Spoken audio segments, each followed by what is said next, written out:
also factor in. One of the things that you want to factor would be where you're going to stay, how long you're going to stay, what means are you going to use to get to that designated location, what are the likely challenges that you might encounter, and how do you mitigate those things. The same thing goes when you are choosing the right technology to run your business. For example, a bank would want to have the right software for it to manage both its clients, its staff, its suppliers, and people who are directly or indirectly associated with the bank. A mobile service provider or a telco, for this example, we'll be mentioning names. On the other hand, would want to also have a customer relationship management system. They'll also want to have an ERP, enterprise resource planning system. They also want to have a system that manages the SMSs, it manages the calls, or all what we call value-added services. A school, on the other hand, would also want to have a student management information system that would give a detailed account of how students are performing, their contact details, their next of kin, their progress, just to mention but a few. The same goes with technology, whereby we are saying that we want to be able to have the right tools for the right job. Putting it in another perspective, whereby we want to be relevant to what we want to talk. If you want to go to your garden or your shamba for that nature, depending on the size, you might opt to use a djembe, you might opt to have a tractor. The list goes on and on. So when we have our businesses, we also want to have the right tools that will assist us in being able to meet the obligations or the goals of that institution or that company. Then we start off by saying or looking at the importance of technology in business. First things first, it enhances efficiency. I believe all of us want to have things done in the shortest time possible, get the right reports, and be able to make the right decisions at the right time. So technology streamlines processes, and it also assists us in automating tasks so that we reduce the manual effort that we might have or experience as a result of using a human-driven approach. We want to be able to give value for money, okay? We want to be able to give value for services rendered. When we look at it from another perspective, let's take ourselves back to, let's say, 30 years ago, when banks were not automated and they used to have this I can remember they used to be like Manila cards, which had all your information, which had when you are paid, the amount you're paid. And if for one reason you traveled from Nairobi and your banking area is Nairobi, but you had traveled to Kakamega, they had to call all the way back to Nairobi, which was a charge on you, to confirm if this person actually has an account or if this person has money. You see, all that has been cut off by what we call the internet working of the various branches. And having taken time to intern in one of the leading banks, I can tell you it was not easy. And if somebody was to take you through the same process in a digitalized world, I believe a majority of us would have opted to be given their money from their place of work. The other issue is that look at how we get paid these days. it's a result of a click of a button. A person will actually click and wire your money to a given bank, instead of somebody having to carry loads and caskets of and boxes of money to different banks, so that these banks can credit your account and so that you can be able to get your payment. But now, with the click of a button, somebody can wire money from bank account A to account XYZ without having to endure the strain or the challenges of having to deal with people who want to rob you along the way. I remember when I was growing up, the Kenya Railways staff, there was a time their pays were hijacked from central bank to the railway headquarters. So you can imagine the dangers that come with having to do things in a manual perspective. We want to have scalability, whereby technology provides tools and systems that will allow business to grow and expand their operation with significant increase in resources. We want to be able to attain those goals, and we want to venture into new fields. We want to venture into new markets. But if you are looking at it from a manual perspective, it is very difficult for you to actually make good of that intention, because it will encompass a lot of back and forth and so many other bureaucracies that normally you would not want to have during your embracement or your expansion phase. For example, I usually give an example of the time when people were looking at internet banking. The challenges that people foresaw was that they were looking at the negatives more than the positive. Or if I bring the matter much closer home, people were looking more into the dangers of somebody hijacking your information online, of which over a period of time, we've been able to limit this. And we see that more banks are opening even in places normally that banks would not have been there. When I was growing up, we used to have a Land Rover that used to circulate. I believe one of them used to be from KCB. It used to go to the inlands, and it would carry people's money so that the people get paid. You can borrow, you can look at all the challenges that people had to go through so as to get their money. But look at it right now. With the convenience of mobile banking, you can actually log into your account, pay somebody, withdraw some money, clear some financial obligations, just to mention but a few. That comes with expansion. It means that the company is able to do so many things without having to concentrate on other key aspects that would have actually hampered its growth. Also, you want to have to improve customer experience. Technology facilitates better customer service, personalized interactions, smoother transactions, enhancing overall customer satisfaction and loyalty.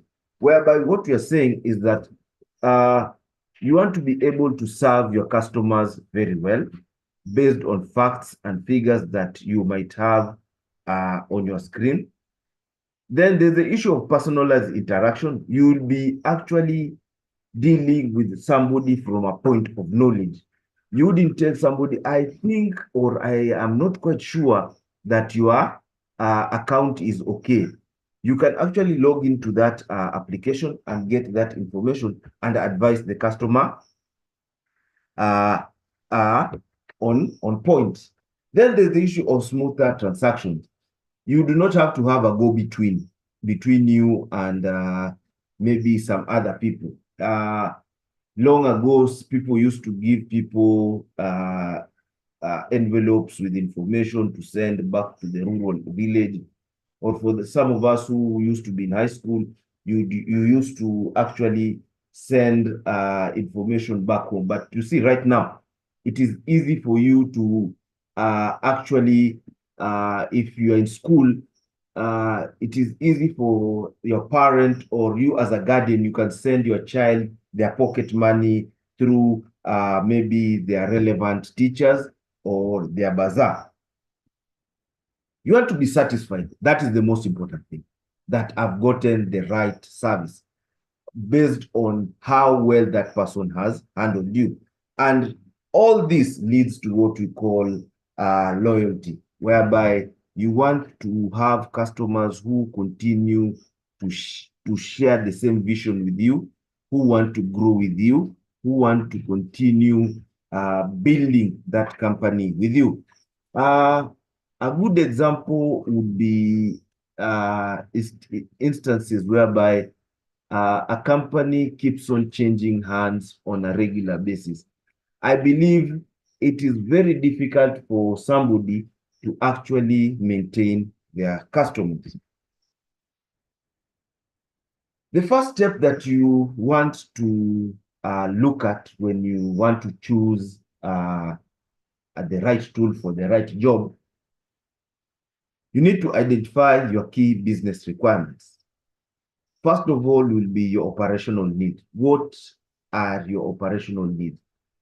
I would call this, what are your goals and objectives, okay? What do you intend to achieve over a given period of time?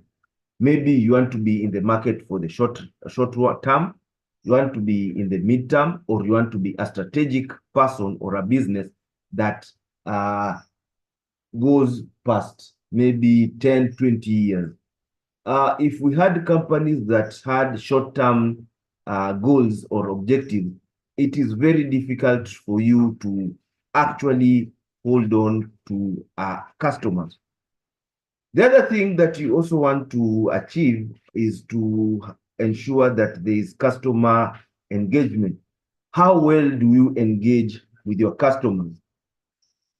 One thing that we tend to fail on, or a majority of companies tend to have an Achilles heel on, is how they engage with their customers. Because with every turn of a given period, there's a new generation of customers who have a different way of seeing things. My generation maybe preferred people who will call you or will engage with you. The current generation would want to engage you using the social media platforms. So you need to understand how to engage your customers. Then there's the issue of data management. How well do you store, retrieve, modify, or in other terms, manipulate that data so as to get given outputs? For example, I would give data management, whereby what do you intend to hold in regards to that person? Well, the different sectors have different things. The kind of information that an educational institution would want is quite different from what a financial organization will also want. Then there's the issue of security and compliance, whereby a majority of customers or businesses would want to ensure that the data that they are having is secure and they comply to the necessary laws that are of the land. When it comes to security, both the customer and the business want to ensure that critical or very sensitive user information is not leaked out to people who are not intended to see it. That brings us to the topic of data protection, of which you as a company will need to be either a data processor or a controller, whereby you process data or you store data on behalf of a data subject who will be your customer. This brings us to the issue of the Office of the Data Protection Commissioner, which ensures that all companies that are handling sensitive customer or personal information actually comply to the data protection law. Then we also need to appreciate the types of technologies whereby you need to look at the overview of the technological categories, whereby we have an infrastructure which will have servers, there's also the issue of networking and cloud services. Some of us would prefer to have our data stored within the confines of our premises. Others would be contented with having to have their data stored on cloud-based services. By networking, we mean that the interjoining of computers to achieve a common goal. Then we have the software, which is the engine of the technology, where we have what we call a CRM, or customer relationship management application. We've heard of them. The Vision has one, and I believe there are several who have there's also Zoho, just to mention but a few. Then there's the issue of enterprise resource planning, which we have the SAP, there is Navision, there is Oracle Financials. We can list them and list them on and on. Then you have productivity tools, which are the office tools, Word, Excel, PowerPoint, PDF, Outlook, just to mention but a few. You also need to have communication technology, which would be voice over IP. For those of us who have been doing some kind of, or we've been keen to seeing the kind of handsets that are on our desks, you'd find that there are some which are analog, the ones that used to make a lot of noise, and the ones which are connected to your network. And you can hold a wide range of meetings. You can group meetings, or you can have a joint call, as compared to an analog one, which you have to call one person at a go. Then we have messaging ones, which you can be able to message your friends. We have Slack. We also have Telegram. We also have Discord, just to mention but a few. This enable you to share information between members of that group.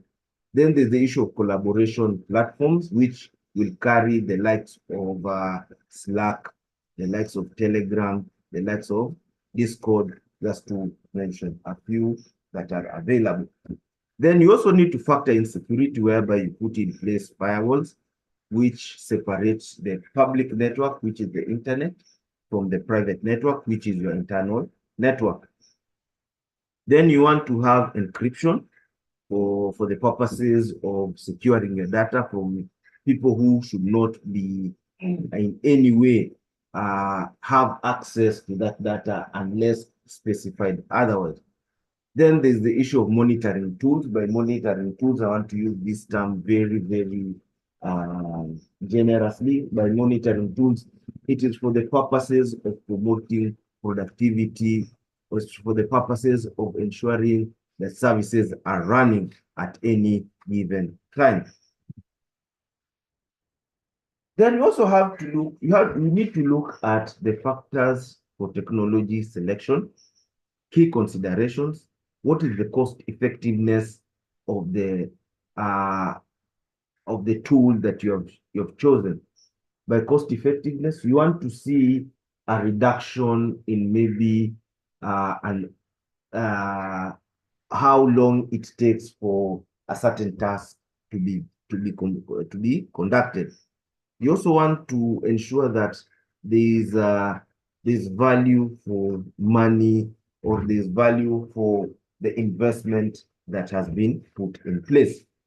We want scalability and flexibility, whereby you are able to expand and shrink based on demand. Flexibility, whereby you are able to incorporate added changes or innovations or inclusions without having to redo the entire system. Then there's the issue of integrating with existing systems. I believe most of us, when we go to our banks, we will find that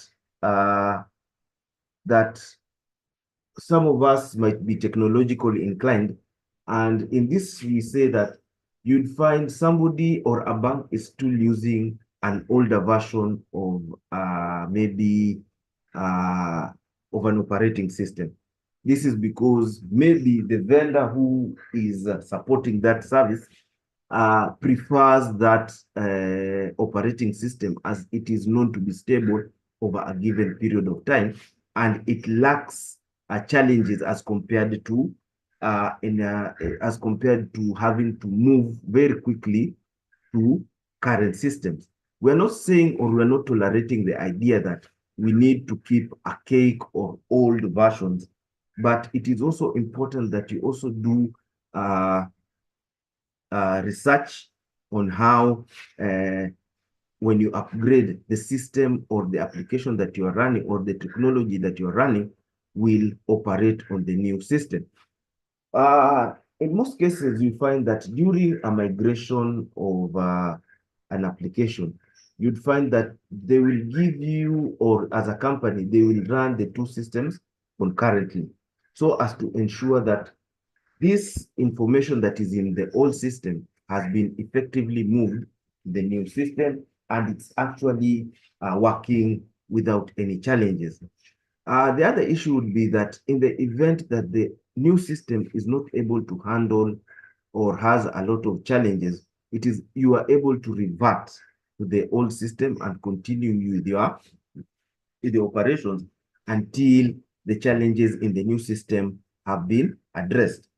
Then you also, some of us, we have third-party supporters which assist in the maintaining of these technological services that we have in our organization. This might be support teams who will support you as specialists in areas of maybe modifications of how the system is working, or they have some level of expertise that your internal teams cannot or do not have the capacity to handle. You also need to look at the adoption strategy. Even in project management, you conduct a needs assessment, whereby you want to see, do you actually need it, or is it just the hype? For those of us who are telephone enthusiasts, we have seen the different telecos, the two main telecos, because I'm looking at the two main telecos because I think they are more out there and they are more pronounced when it comes to service provision.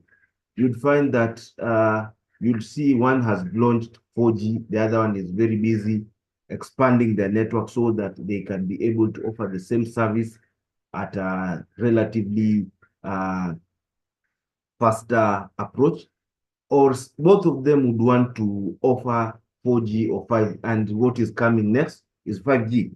For those of us in Nairobi, I believe you are very fortunate to have 5G, and I believe it is spreading all over the country as we speak. So a company would not be pushed by a hype that we need to launch 5G maybe in Mandera or in Loitoktok or in a place that is very, very remote. You want to get these technologies incorporate using a lot of resources and financials.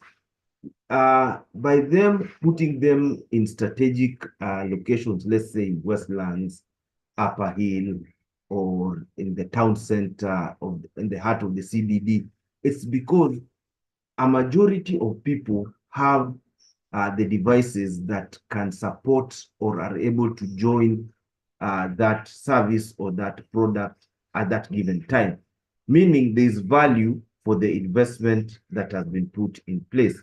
We are looking at the return on investment for the company.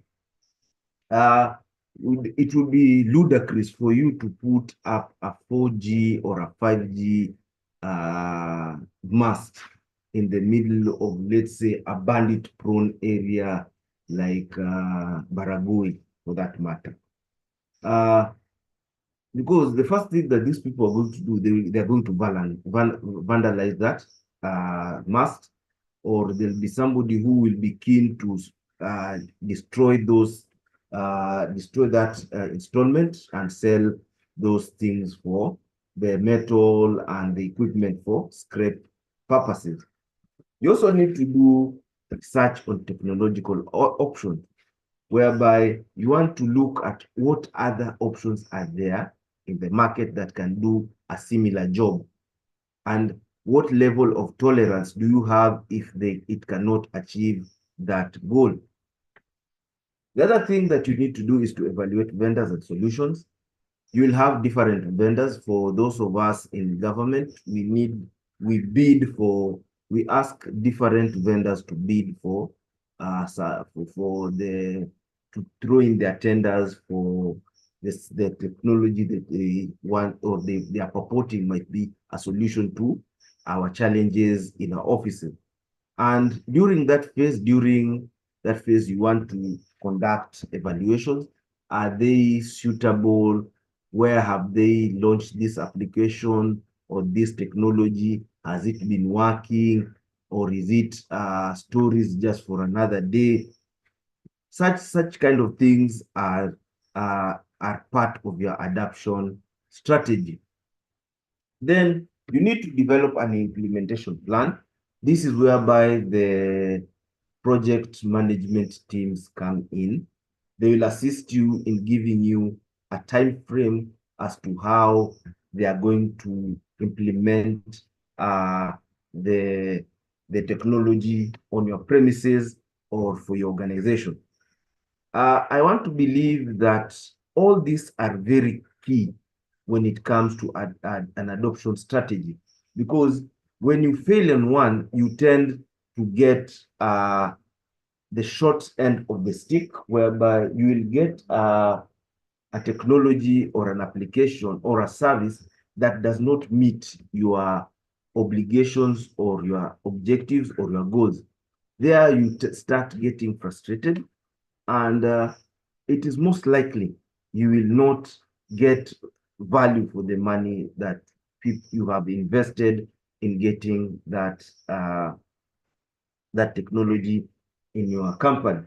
I remember there was a person who was fired, not because he was incompetent, but he did not take time to conduct a needs assessment and research the technological options that were on offer at a given point. In the end, the company suffered a lot of losses, because the software that was, or the software, the technology that was put in place did not actually meet the intentions of that organization. You find that the organization maybe wanted to capture certain key facts, but as its key function, but it only captured, let's say, maybe 5 or 20% of the actual intended purpose. So you find that when you are having an adoption strategy, you need to conduct a needs assessment. Why do we need this technology?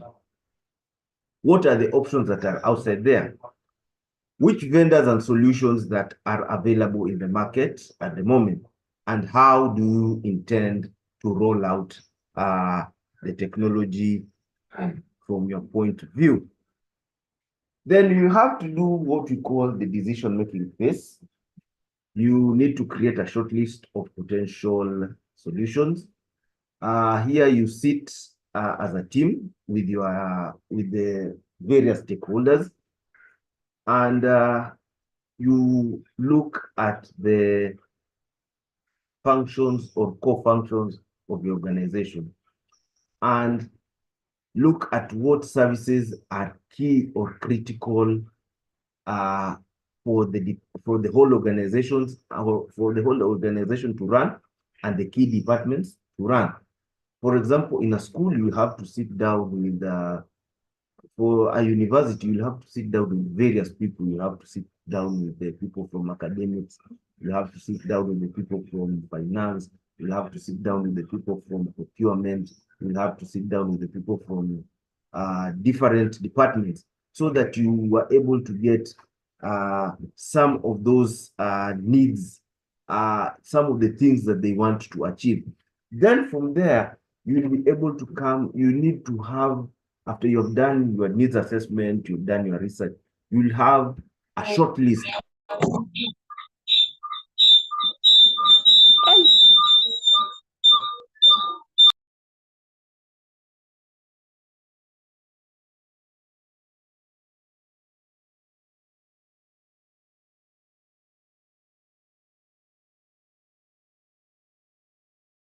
And to evaluate potential solution.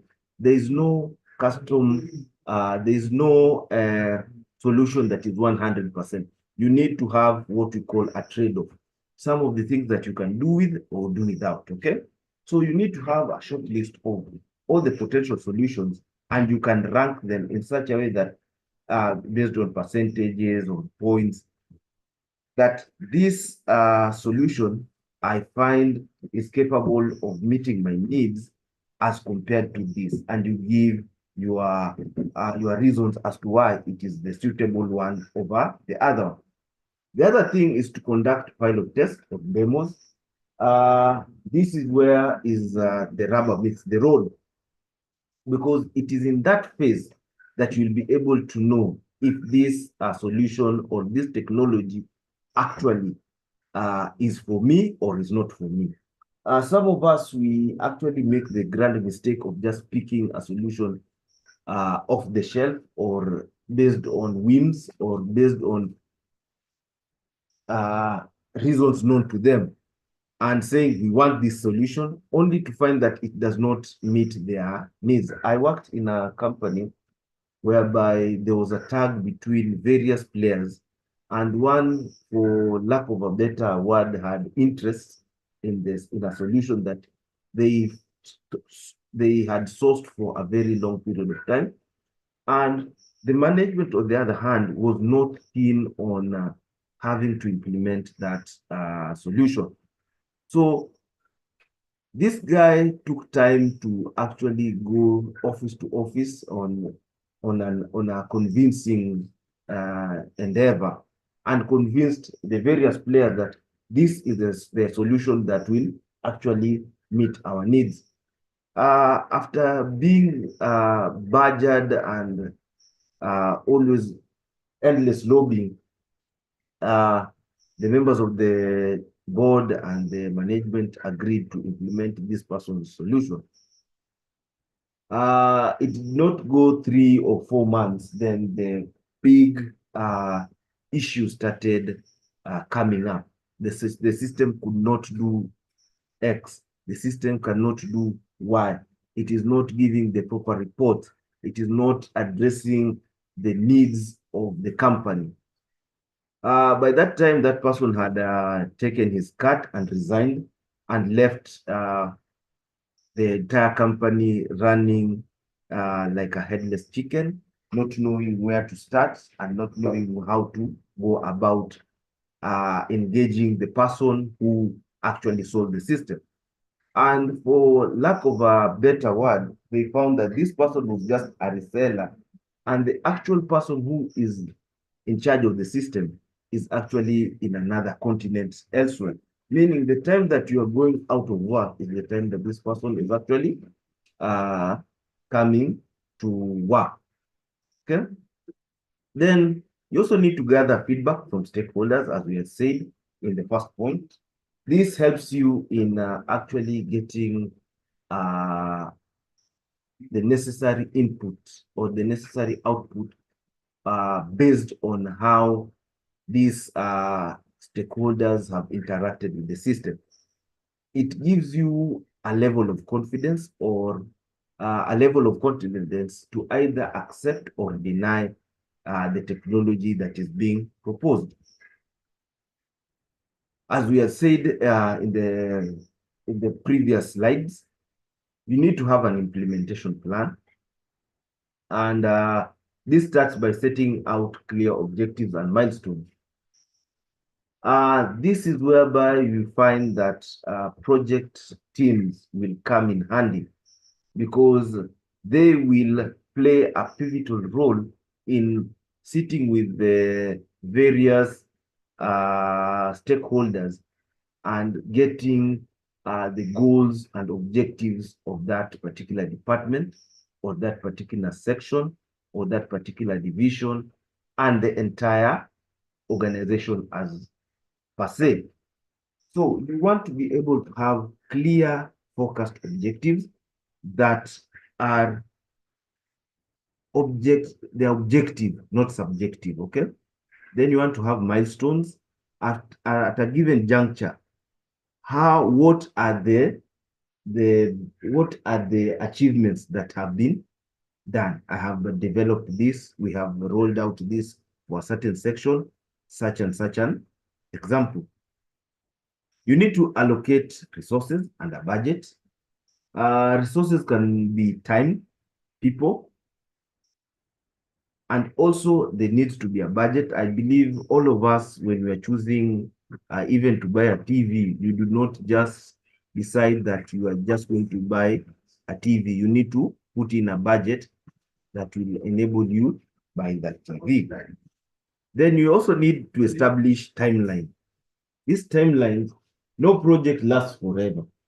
If you have you need to put in the start time and the end time so that it is actually factored that this project will end at a particular time.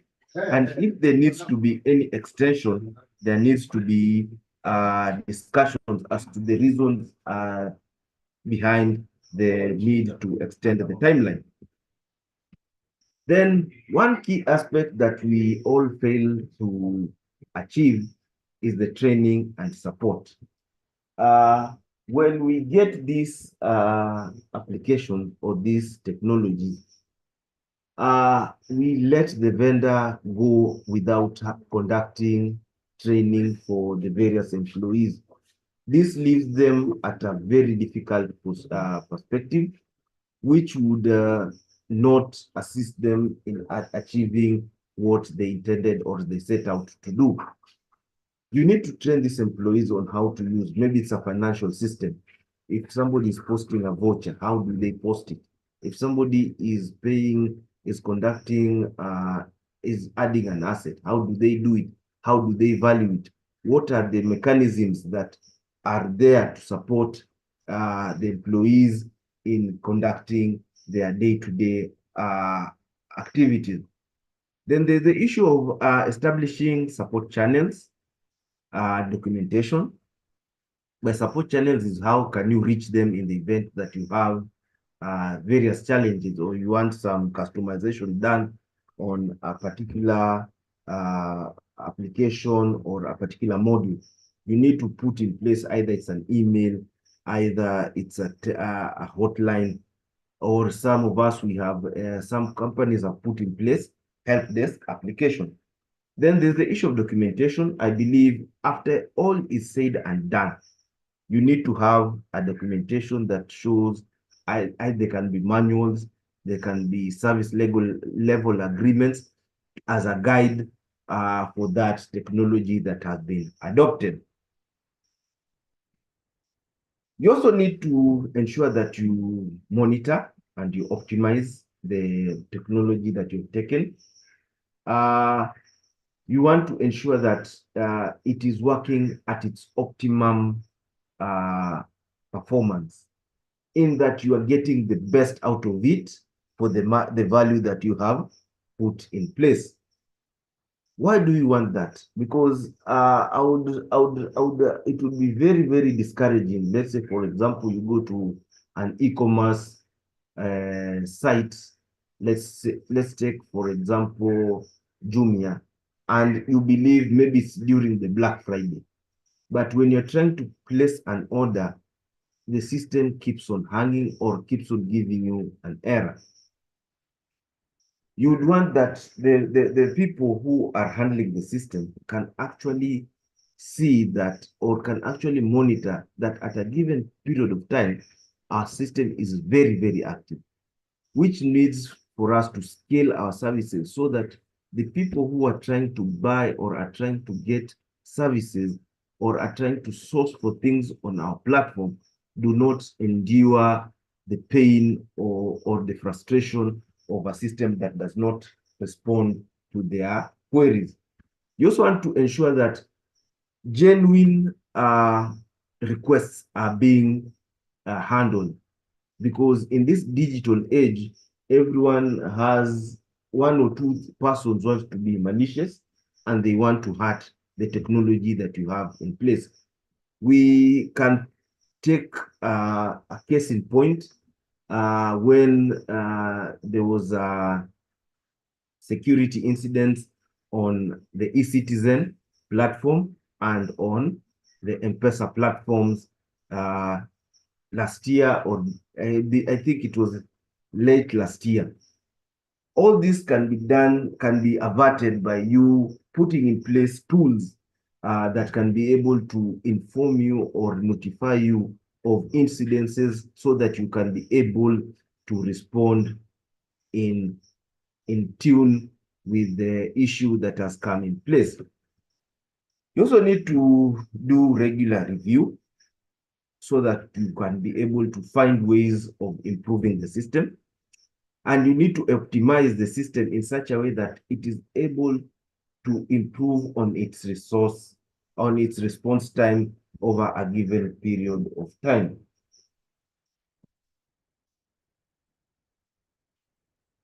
Every system has, or technology has, its challenges.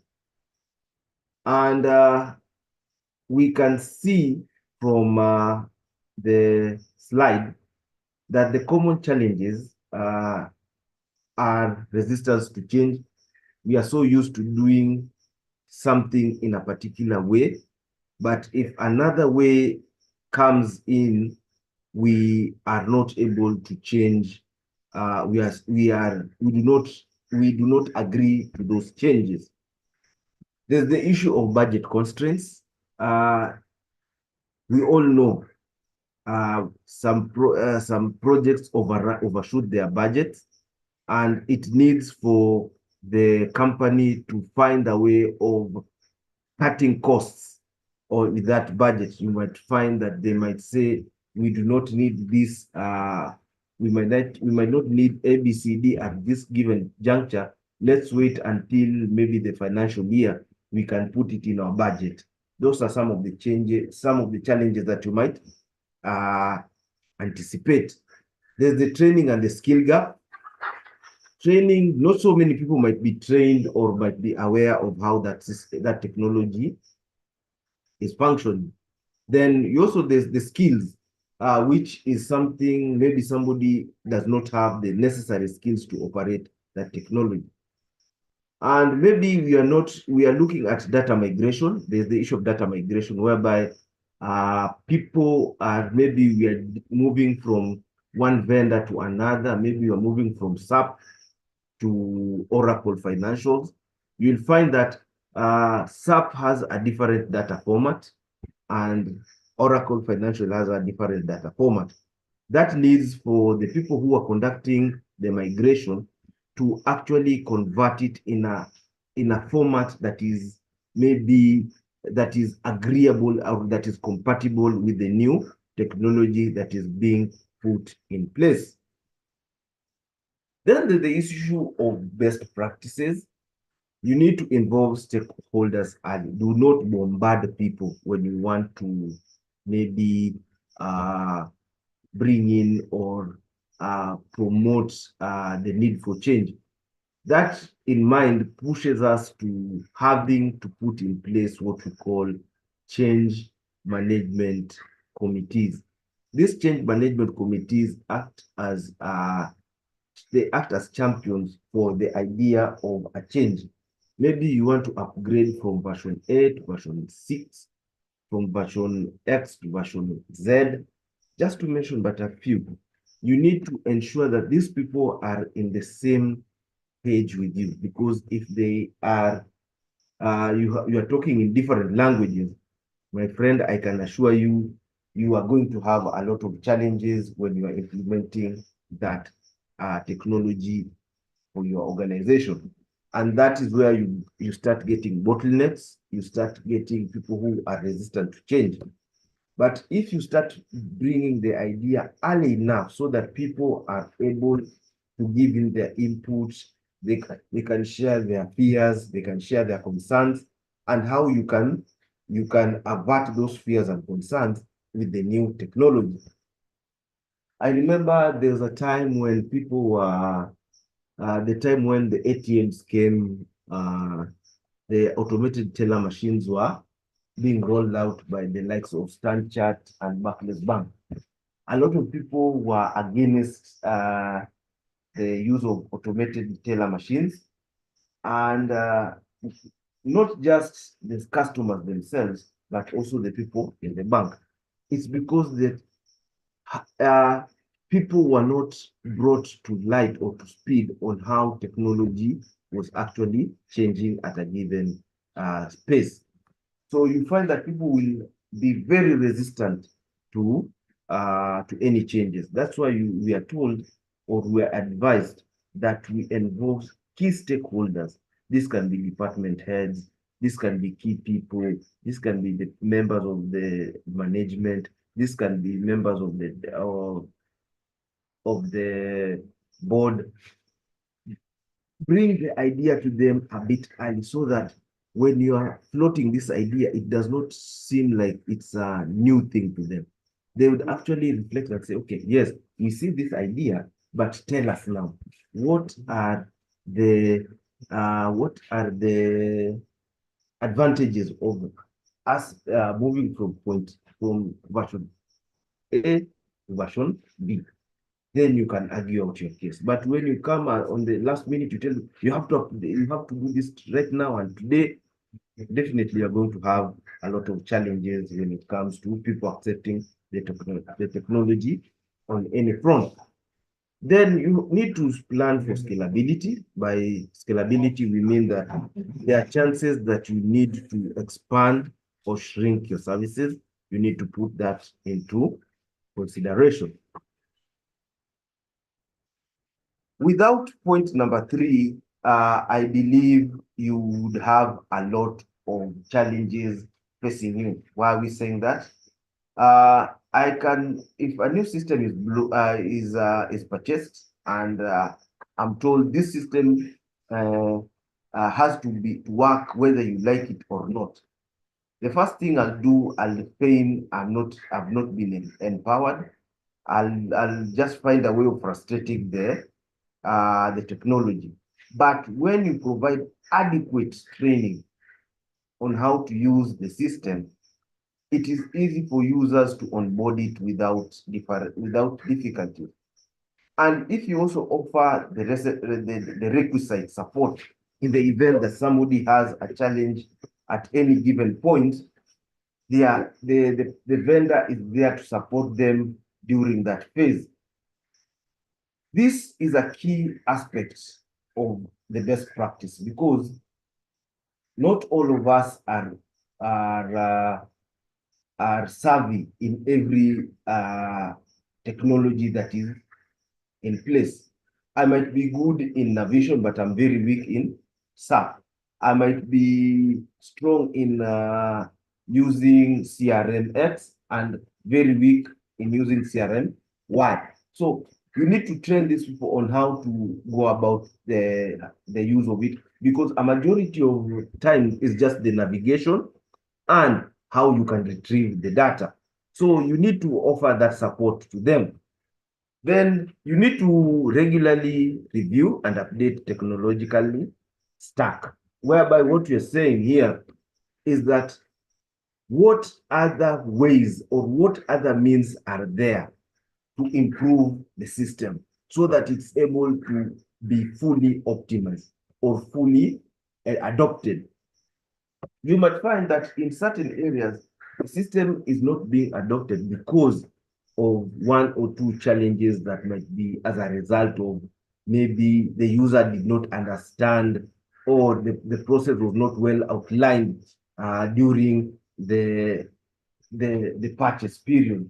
And you also need to ensure that in the event that the vendor who is supporting you tells you that you need to do a review and you need to update your technology, you need to also go back to the key people who we started out with, who are our key stakeholders, and tell them, as a result, we sat down as a department, and the vendor has recommended that we update or we review our processes, because the older version of this technology has various weaknesses or various vulnerabilities, and the only way to address those vulnerabilities is for us to update or upgrade to the next uh, technological stack. You see, we find ourselves in a challenge, especially the people who are in IT, to convince people who might be not so technologically savvy that change is good. Sometimes change might be painful, but it's good. But if you can bring that idea a bit earlier, let's say, for example, we are using Oracle Financials version 2, and the vendor says, we have been doing research on this version that you're using, and we have found that cyber criminals can infiltrate your system based on the various loopholes. And the best way for us to avoid, or for the best way for us to stop these people in their tracks, it needs you to do an upgrade. So you go back and discuss with your key stakeholders, let them give you their input, let them give them their fears, and understand them from where they stand. Because I want to give an example of, let's say, the people who are using Navision. There's I think it's more than 1 or 2 years old. There's a new version of Navision that is called 365 Business Central, which might have key improvements that might overshadow the previous versions. But you find that out of the fear that might have been that the current customer has been going through, they'll be very reluctant to actually move to the new system. But as we are championing this technological change or this technological adoption, it is important for you to provide the training and the support that is needed to ensure that the technology is adopted in total, or you can have instances where it is done in piecemeal, or you can do it in quarters. In closing, we are saying it is important for you to actually align technology with your business goals. Because at the end of the day, you are the person who is actually running the show. You'd want to get the maximum benefits out of the technology that you're implementing. You want to have quick transactions, you want to verify customers, you want to engage customers, you have to have a personalized, uh, a personalized, you want to have a personalized feel with your customers. You want to interact with them to the point that you leave them satisfied so that it encourages loyalty on your end. Then you have to look at the benefits, because we do not go buying computers just because my neighbor has bought a computer or a laptop, or we want to do XYZ. But we want to get the benefits. We want to be able to reap the maximum benefits of adopting that technology. Then we also need to do continuous improvements through technological evolution, because what we saw in Windows 98 or Windows 95 is not what we are seeing in Windows 11. There has been a very big leap that has actually taken place. And if you're still using Windows 98 or XP, you'll find that you are missing out on key capabilities that would naturally have been part and parcel of a greater user experience in Windows 11. So as we continue to look at how technology plays a critical role in our day-to-day lives, it is important to see that without technology, you might survive, yes, but what are the drawbacks that you are most likely to encounter? With that, I wish to give a case study whereby I'll give small introductions of different organizations. We can see, I'll start with the first one, e-commerce platform adoption. We see companies like Jumia, Masoko, Alibaba, Kilimall, just to mention a few, have adopted e-commerce platforms which can supply and can send, you can order your goods and it will be sent to your location.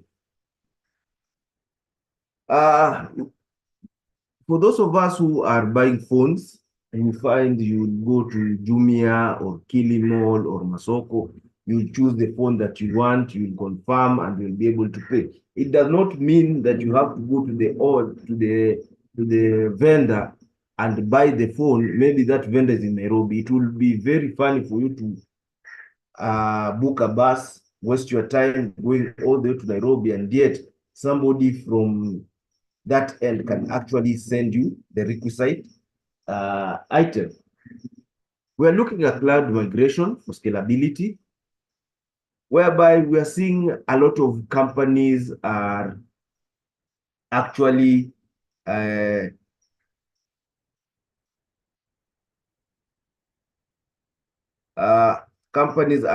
moving to the cloud.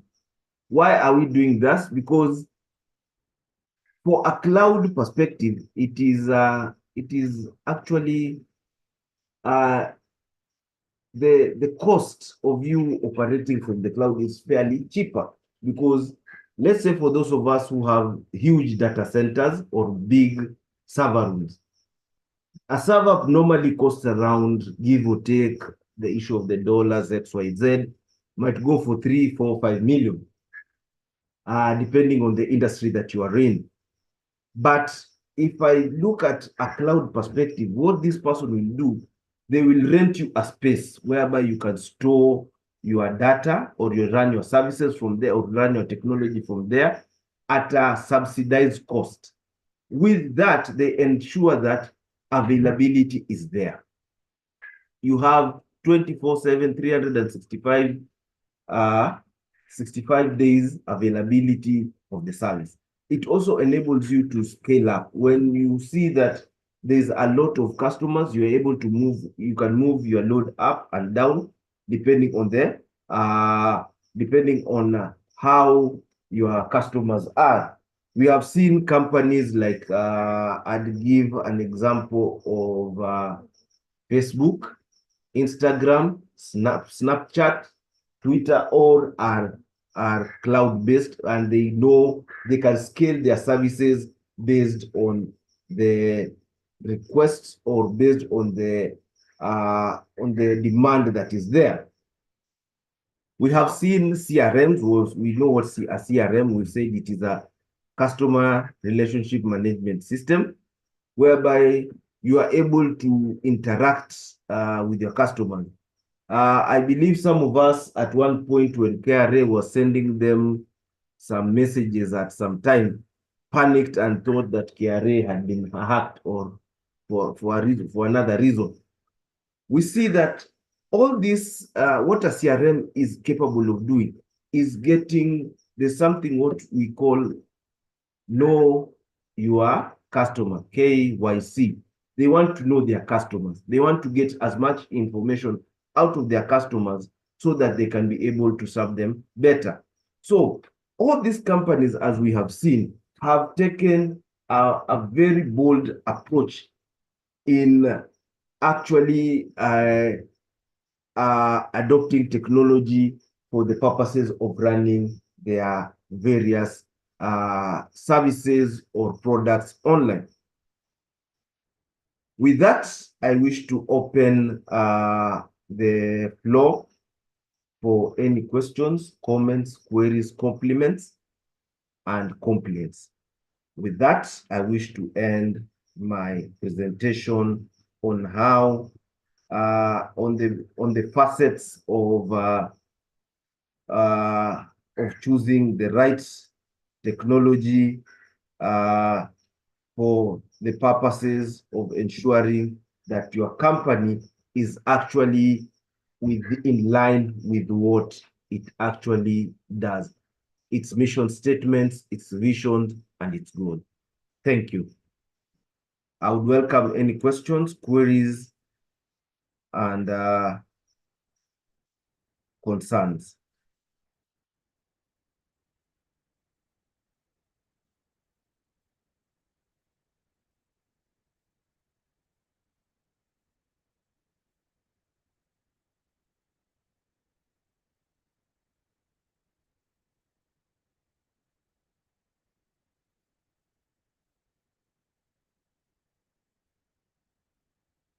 Hello.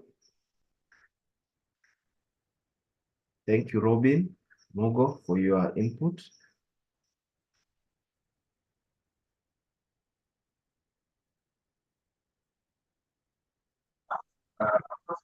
Thank you, Robin. I think silence means we have had fruitful participation with most concepts shared being satisfactory. And yeah, we acknowledge, I can see Helen says great presentation. Jonathan also says, thank you so much, sincerely appreciated. I also want to highlight concern from Hillary, who raised the issue of certificates. Yeah, for a number of webinars now, certificates have not been able to be shared because we still have issues with the link that we used to use before. There's a link we had generated that helped make it easier for us, for every participant to download CPD certificates after every CPD training. We are still looking into that. We are hopeful very soon it will be live and ready so that all other future sessions and all attendees will be able to always download the certificates easily like we used to. It was a self-service, so it was very convenient. We thank you for your patience on the same. We are also doing our very best to improve on our topics to ensure that they cut across all the needs for all professionals across different domains of expertise. And we are going to always make sure we give you the best. If there are any other concerns you would always wish to share with us, please reach out to us. Our website is live. Our contacts are also available. We have also rolled out the physical training calendar for June to December. If you cannot download it from our website, you can check and also work with your teams, organizations, and other departments to see if you can actually get a program that will help your team move forward in terms of career advancement initiatives. So please ensure that you engage us accordingly so that we are able to fulfill your needs in terms of your professional and career needs. Thank you so much, Mr. Arina Ajamwa. He's a cybersecurity engineer, an IT expert and a lecturer in university. So we really appreciate you sacrificing your time to always work with Capable and to share to our audience across the globe. We are deeply grateful for you always showing up despite your tight schedule, and we hope to continue working with you going forward. So I don't want to waste much time. I want to give us an opportunity to change gears and engage our personal schedules for the afternoon. I know most of us are busy professionals. Some of us are always joining from your work office. Others maybe are on the road traveling somewhere. So you just sacrifice this hour to, get knowledge with us virtually. So we don't want to take much of the afternoon time for you. And we want you to now engage in your personal schedules for the afternoon. Once again, we are appreciative of your continuous trust in our delivery, and we hope to continue seeing you through future programs. Don't forget to reach out to us through our email addresses and contacts, and we'll always be ready to listen to you and make this experience better for you. Thank you so much and have a wonderful afternoon. Before we go, there was, I think it was Anthony, who had asked about the slides. I think I have sent, I think I have attached it. So feel free to go through it. And I believe you will also get some time to interrogate the slide so that you might also get some insight. And we believe that Capable is the home of all your educational needs. We are an education leader, and we intend to keep doing so. And I pray that the next time we'll be meeting, I'll be taking you through something else, and we'll share the different viewpoints in future. Otherwise, Hillary, I believe the Capable people have answered your question, but I believe as the Capable people have said, they will share with you the certificates. With that short note, I encourage you to continue supporting us and continue being part of this great endeavor, because your presence actually your presence is the reason as to why some of us continue doing what we are doing with the passion from our hearts, so that you continue learning and continue being empowered, so that we continue to make generations more knowledgeable, more skilled oriented, and better leaders for tomorrow. With that, over to you, Capable. I believe it has been an interesting session, and I'm very much honored and humbled by your presence. Thank you. Thank you so much, Arina. Lastly, I want to again call upon all members of the audience. I know we are a collection of professionals, in as much as we log into these sessions to listen to what we have to share with you and improve your professional serve in the areas that you serve. We believe you're also experts in one domain or another. Feel free to email us and share with us topics or suggestions that you also believe as a trainer you can come and also be a trainer or someone who can deliver content in your areas of expertise to other people who are interested around the globe. So this is a platform free for all professionals to share. So that's just another suggestion I would like to put across. If you have expertise in an area or another, and you can become or you want to be part of our trainers, share with us your details, and then we look at a collection of areas in which you're an expert in, and then we'll always map you to topics according to needs of clients who reach out to us in terms of knowledge needs. So thank you so much for that. Let's enjoy our afternoon and see you next time.